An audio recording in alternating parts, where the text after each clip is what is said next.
ವಿಚಾರದಲ್ಲಿ ನಿಮಗೆ bottom of the deck ಬಂದಿರುವಂತಹದ್ದು ಇಂಪ್ರೆಸ್ ಕಾರ್ಡ್ ಬಂದಿದೆ. ಸೊ ಇಂಪ್ರೆಸ್ ಕಾರ್ಡ್ ಏನನ್ನು ರೆಪ್ರೆಸೆಂಟ್ ಮಾಡುತ್ತೆ?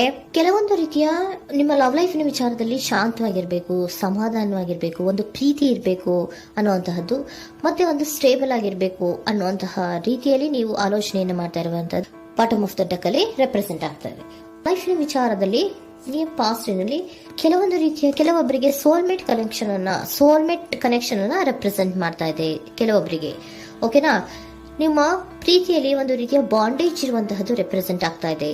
ಹಾರ್ಮೋನಿಗಳು ಇರುವಂತಹದ್ದು ರೆಪ್ರೆಸೆಂಟ್ ಆಗ್ತದೆ ಕೆಲವೊಬ್ಬರಿಗೆ. ಓಕೆನಾ? ಮತ್ತೆ ಕೆಲವೊಬ್ಬರಿಗೆ ನಿಮ್ಮ ಲವ್ ಲೈಫ್ ನ ವಿಚಾರದಲ್ಲಿ ಥರ್ಡ್ ಪಾರ್ಟಿ ಸಿಚುಯೇಷನ್ ಅನ್ನ ರೆಪ್ರೆಸೆಂಟ್ ಆಗ್ತಾ ಇದೆ. ಓಕೆನಾ? ಥರ್ಡ್ ಪಾರ್ಟಿ ಸಿಚುಯೇಷನ್ಸ್ ಅನ್ನ ರೆಪ್ರೆಸೆಂಟ್ ಮಾಡ್ತದೆ ನಿಯರ್ ಪಾಸ್ಟಿನಲ್ಲಿ ನಿಮಗೆ.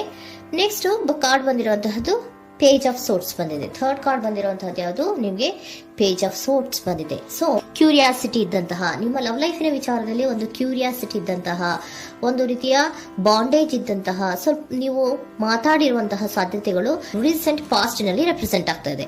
ಸೊ ನಿಮ್ಮ ಲವ್ ಲೈಫಿನ ವಿಚಾರವಾಗಿ ಒಂದು ರೀತಿಯ ಬಾಂಡೇಜ್ ಇರುವಂತಹದ್ದು, ನೀವು ಕೆಲವೊಬ್ಬರಿಗೆ ಥರ್ಡ್ ಪಾರ್ಟಿ ಸಿಚುಯೇಷನ್ ಮತ್ತೆ ಕೆಲವೊಬ್ಬರಿಗೆ ಸೋಲ್ಮೇಟ್ ಕನೆಕ್ಷನ್ ಅನ್ನ ರೆಪ್ರೆಸೆಂಟ್ ಮಾಡ್ತಾ ಇದೆ. ಮತ್ತೆ ನಿಮ್ಮ ಲವ್ ಲೈಫಿನ ವಿಚಾರದಲ್ಲಿ ನೀವು ಮಾತಾಡಿರುವಂತಹದ್ದು ಕೂಡ ಕೆಲವೊಂದು ರೀತಿಯ ಮಾತುಕತೆಗಳು ಆಡಿರುವಂತಹದ್ದು, ಹೊಸ ಐಡಿಯಾಗಳನ್ನ ಮಾಡಿರುವಂತಹದ್ದು ಇಲ್ಲಿ ರೆಪ್ರೆಸೆಂಟ್ ಆಗ್ತದೆ. ಮೇ ಬಿ ನೀವು ಫ್ರೆಂಡ್ಸ್ ಗಳ ಮೂಲಕ ನೀವು ನಿಮ್ಮ ಪರ್ಸನ್ ಅನ್ನ ಭೇಟಿಯಾಗಿರಬಹುದು. ಯಾವುದೋ ಕೆಲವೊಂದು ಫಂಕ್ಷನ್ ಗಳಲ್ಲಿ ನೀವು ನಿಮ್ಮ ಪರ್ಸನ್ ಅನ್ನ ಭೇಟಿಯಾಗಿರುವಂತಹ ಸಾಧ್ಯತೆಗಳು ಇದೆ ಅನ್ನೋದನ್ನ ನಿಮ್ಮ ಪಾಸ್ಟ್ ನಲ್ಲಿ ರೆಪ್ರೆಸೆಂಟ್ ಮಾಡ್ತಾ ಇದೆ. ನೆಕ್ಸ್ಟ್, ಅಟ್ ಪ್ರೆಸೆಂಟ್ ನಲ್ಲಿ ಯಾಕೋ ನಿಮ್ಮ ಲವ್ ಲೈಫಿನ ವಿಚಾರದಲ್ಲಿ ಫೀಲಿಂಗ್ ಲೆಫ್ಟ್ ಔಟ್ ಆಗಿರುವಂತಹ ಸಾಧ್ಯತೆಗಳು ರೆಪ್ರೆಸೆಂಟ್ ಆಗ್ತಾ ಇದೆ. ಅಟ್ ಪ್ರೆಸೆಂಟ್ ನಲ್ಲಿ ಯಾಕೋ ಕೆಲವೊಂದು ರೀತಿಯ ಚಿಂತೆಗಳಿರುವಂತಹದ್ದು, ವರೀಸ್ಗಳಿರುವಂತಹದ್ದು, ಬೇಜಾರಿನಲ್ಲಿ ನಿಮ್ಮ ಲವ್ ಲೈಫಿನ ವಿಚಾರದಲ್ಲಿ ಇರುವಂತಹದ್ದು ರೆಪ್ರೆಸೆಂಟ್ ಆಗ್ತಾ ಇದೆ. ಯಾಕೆ ಅಂದ್ರೆ ನಿಮ್ಮ ಲವ್ ಲೈಫಿನ ವಿಚಾರವಾಗಿ ಕೆಲವೊಂದು ರೀತಿಯ ಬದಲಾವಣೆಗಳಾಗ್ತಾ ಇರುವಂತಹದ್ದು ರೆಪ್ರೆಸೆಂಟ್ ಆಗ್ತಾ ಇದೆ. ಯಾಕೋ ಕೆಲವೊಂದು ಚೇಂಜಸ್ಗಳಾಗ್ತಾ ಇರೋದ್ರಿಂದ ನೀವು ಬೇಜಾರಿನಲ್ಲಿ ಇರುವಂತಹದ್ದು. ನಿಮ್ಮ ಲವ್ ಲೈಫಿನ ವಿಚಾರವಾಗಿ ಯಾಕೋ ಪರಿಸ್ಥಿತಿಗಳು ಅಷ್ಟು ಚೆನ್ನಾಗಿಲ್ಲದೆ ಇರುವಂತಹದ್ದು ರೆಪ್ರೆಸೆಂಟ್ ಆಗ್ತಾ ಇದೆ. ಯಾಕೋ ಕೆಲವು ಬದಲಾವಣೆಗಳು, ಚೇಂಜಸ್ಗಳು ಆವಾಗಿಂದ ಆವಾಗಲೇ ಆಗ್ತಾ ಇರುವಂತಹದ್ರಿಂದ ನಿಮಗೆ ಬೇಜಾರಾಗಿರುವಂತಹದ್ದು ರೆಪ್ರೆಸೆಂಟ್ ಆಗ್ತಾ ಇರೋದು. ಮತ್ತೆ ಥರ್ಡ್ ಕಾರ್ಡ್ ಬಂದಿರುವಂತಹದ್ದು ಕ್ವೀನ್ ಆಫ್ ವ್ಯಾಂಡ್ಸ್ ಬಂದಿದೆ. ಸೊ ಕ್ವೀನ್ ಆಫ್ ವ್ಯಾಂಡ್ಸ್ ಏನಕ್ಕೆ ನಿಮಗೆ ಪದೇ ಪದೇ ಚೇಂಜಸ್ಗಳಾಗ್ತಾ ಇದೆ? ಆ ಚೇಂಜಸ್ಗಳಿಂದ ಯಾಕೋ ಕೆಲವೊಂದು ರೀತಿಯ ವೇರಿಯೇಷನ್ಗಳು ಆಗ್ತಾನೆ ಇರೋದ್ರಿಂದ ನಿಮಗೆ ಬೇಜಾರಾಗ್ತಾ ಇದೆ. ಸೊ ಅದಕ್ಕೋಸ್ಕರ ನೀವೇನ್ ಮಾಡ್ತೀರಾ? ಬಹಳ ಧೈರ್ಯವಾಗಿ ಕೆಲವೊಂದು ನಿರ್ಣಯಗಳನ್ನ ಮಾಡುವಂತಹ ಸಾಧ್ಯತೆಗಳು ಅಟ್ ಪ್ರೆಸೆಂಟ್ ನಲ್ಲಿ ರೆಪ್ರೆಸೆಂಟ್ ಆಗ್ತಾ ಇದೆ.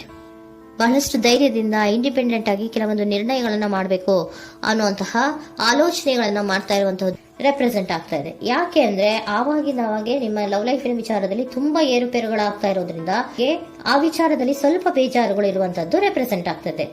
ಇನ್ ಇಮಿಡಿಯೇಟ್ ಫ್ಯೂಚರಿನಲ್ಲಿ ಯಾಕೋ ನೀವು ಕೆಲವೊಂದು ವಿಚಾರಗಳಲ್ಲಿ ನೋಡಿ ಆತಂಕ ಪಡ್ತಾ ಇರುವಂತಹ, ಎಗೇನ್ ಬೇಜಾರನ್ನ ಪಡ್ತಾ ಇರುವಂತಹದ್ದು, ನಿದ್ರಾಹೀನತೆಯನ್ನ ಮಾಡ್ಕೋತಾ ಇರುವಂತಹದ್ದು, ಸ್ಟ್ರೆಸ್ಸಿನಲ್ಲಿ ಇರುವಂತಹದ್ದು ರೆಪ್ರೆಸೆಂಟ್ ಆಗ್ತಾ ಇದೆ. ಕೆಲವೊಂದು ನಿರ್ಣಯಗಳನ್ನು ತಗೊಳ್ಳುವಂತಹ ಸ್ಟ್ರೆಸ್ಗಳಲ್ಲಿ ಇರುವಂತಹದ್ದು ಕೆಲವೊಬ್ಬರಿಗೆ ಯಾಕೋ ಇಮಿಡಿಯೇಟ್ ಫ್ಯೂಚರ್ ನಲ್ಲಿ ಕೂಡ ರೆಪ್ರೆಸೆಂಟ್ ಆಗ್ತಾ ಇದೆ. ಆದ್ರೆ ಫ್ಯೂಚರ್ ನಲ್ಲಿ ನೀವು ಏನ್ ಮಾಡ್ಬೇಕಾಗಿತ್ತು? ಸೊ ಕ್ವಿಕ್ ಥಿಂಕಿಂಗ್ ಅನ್ನ ಮಾಡ್ಬೇಕಾಗಿತ್ತು. ಕೆಲವು ವಿಚಾರಗಳ ಬಗ್ಗೆ ನೀವು ಫೋಕಸ್ ಅನ್ನ ಮಾಡ್ಬೇಕಾಗಿತ್ತು.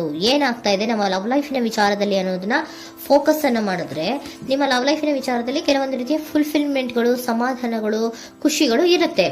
ಯಾವಾಗ ನೀವು ಫೋಕಸ್ ಅನ್ನ ಮಾಡೋದಿಲ್ವೋ ಆಗ ನಿಮ್ಗೆ ಮತ್ತಷ್ಟು ಆತಂಕಗಳು, ಬೇಜಾರುಗಳು ಆಗುವಂತ ಸಾಧ್ಯತೆಗಳು ಇದೆ.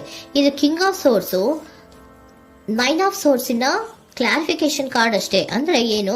ನೀವು ಕೆಲವೊಂದು ವಿಚಾರಗಳಲ್ಲಿ ಫೋಕಸ್ ಅನ್ನ ಮಾಡಬೇಕು. ಲವ್ ಲೈಫಿನ ವಿಚಾರಗಳಲ್ಲಿ ಫೋಕಸ್ ಅನ್ನ ಮಾಡಿ ಕೆಲವೊಂದು ರೀತಿಯ ಆಕ್ಷನ್ಸ್ ಗಳನ್ನ ತಗೊಂಡ್ರೆ ಫುಲ್ಫಿಲ್ಮೆಂಟ್ ಗಳಾಗುವಂತಹ, ಸಮಾಧಾನಗಳಾಗುವಂತಹ, ಖುಷಿಗಳಾಗುವಂತಹ ಸಾಧ್ಯತೆಗಳು ಇದೆ. ಕರೆಕ್ಟ್ ಆಗಿ ಮಾತಾಡಬೇಕು. ಏನ್ ಮಾತಾಡಬೇಕು ನಿಮ್ಮ ಲವ್ ಲೈಫಿನ ವಿಚಾರವಾಗಿ ಕರೆಕ್ಟ್ ಆಗಿ ಮಾತಾಡಿ ಕೆಲವೊಂದು ರೀತಿಯ ಕ್ಲಿಯರ್ ಥಿಂಕಿಂಗ್ ಅನ್ನ ಮಾಡಿ ಕ್ವಿಕ್ ಆಕ್ಷನ್ಸ್ ಅನ್ನ ತಗೊಳ್ಳುವಂತಹದ್ದು ರೆಪ್ರೆಸೆಂಟ್ ಆಗ್ತಾ ಇದೆ. ಓಕೆನಾ? ಇದಿಷ್ಟು ನಿಮ್ಮ ಕಾರ್ಡ್ಸ್ ನ ರೀಡಿಂಗು. ನೆಕ್ಸ್ಟ್, ಏಂಜಲ್ ಗೈಡೆನ್ಸ್ ನಿಮ್ಗೆ ಏನ್ ಹೇಳ್ತಾ ಇದ್ದಾರೆ ಅನ್ನೋದನ್ನ ನೋಡೋಣ. ನಿಮ್ಮ ಲವ್ ಲೈಫಿನ ವಿಚಾರವಾಗಿ ಏಂಜಲ್ ಗೈಡೆನ್ಸ್ ಏನ್ ಕೊಡ್ತಾ ಇದ್ದಾರೆ? ವೇಟ್ ಅಂತ ಹೇಳ್ತಾ ಇದ್ದಾರೆ. ಸ್ವಲ್ಪ ತಾಳ್ಮೆಯಿಂದ ಇರೋ. ಅವಸರದಲ್ಲಿ ಯಾವ ನಿರ್ಧಾರವನ್ನ ಕೂಡ ಮಾಡಬೇಡ ಅನ್ನೋದನ್ನ ಏಂಜಲ್ ಗೈಡೆನ್ಸ್ ಕೊಡ್ತಾ ಇದ್ದಾರೆ. It's up to you. ಇದು ಎಲ್ಲ ನಿನಗೆ ಬಿಟ್ಟಿರುವಂತಹದ್ದು. ಬೇಗ ಬೇಗ ಕೆಲವೊಂದು ನಿರ್ಧಾರಗಳನ್ನ ಕ್ವಿಕ್ ಥಿಂಕಿಂಗ್ ಅನ್ನ ಮಾಡಿದ್ರು ಕರೆಕ್ಟ್ ಆಗಿ ಕ್ಲಿಯರ್ ಥಿಂಕಿಂಗ್ ಅನ್ನ ಮಾಡಬೇಕು. ಸೊ ಕ್ಲಿಯರ್ ಥಿಂಕಿಂಗ್ ಅನ್ನ ಮಾಡೋದಕ್ಕೆ ಲವ್ ಲೈಫ್ ನ ವಿಚಾರವಾಗಿ ಸ್ವಲ್ಪ ಟೈಮ್ ಬೇಕಾಗುತ್ತೆ. ಅದಕ್ಕೋಸ್ಕರನೇ ಏಂಜಲ್ ಗೈಡೆನ್ಸ್ ನಿಮ್ಗೆ ಏನ್ ಕೊಡ್ತಾ ಇದಾರೆ, ಸ್ವಲ್ಪ ವೇಟ್ ಮಾಡಿ. ಇಟ್ಸ್ ಅಪ್ ಟು ಯು, ಇದು ನಿಮ್ಗೆ ಬಿಟ್ಟಿರುವಂತಹದ್ದು. ಪರ್ಫೆಕ್ಟ್ ಟೈಮಿಂಗ್, ಕೆಲವೊಂದು ವಿಚಾರಗಳಿಗೆ ಪರ್ಫೆಕ್ಟ್ ಟೈಮಿಂಗ್ ಅನ್ನೋದು ಅಥವಾ ಡಿವೈನ್ ಟೈಮಿಂಗ್ ಅನ್ನೋದು ಬರಬೇಕು. ಆಗ ಕೆಲವೊಂದು ನಿರ್ಣಯಗಳನ್ನ ಮಾಡಬಹುದು.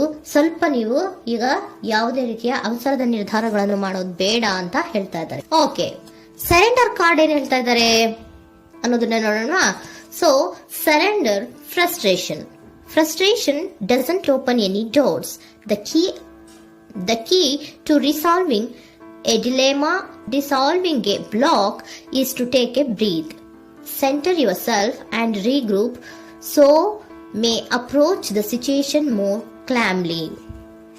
ಫ್ರಸ್ಟ್ರೇಷನ್, ಹತಾಶೆ ಅನ್ನೋದು ಮಾಡ್ಕೋಬೇಡಿ.